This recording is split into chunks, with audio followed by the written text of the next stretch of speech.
C'est dans cet hôpital de Pennsylvanie que Salman Rushdie semble se remettre peu à peu.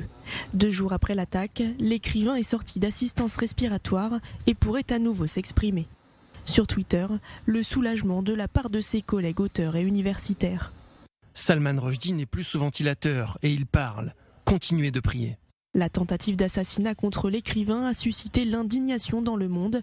Le président américain Joe Biden a condamné l'attaque et salué Salman Rushdie pour son refus d'être intimidé ou réduit au silence.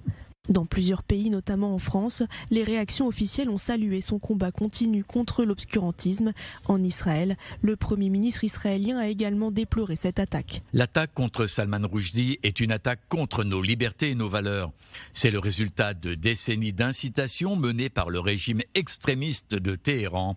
Au nom du peuple d'Israël, nous lui souhaitons un prompt et complet rétablissement. Mais alors que le monde s'émeut, les unes de la presse iranienne se suivent et se ressemblent.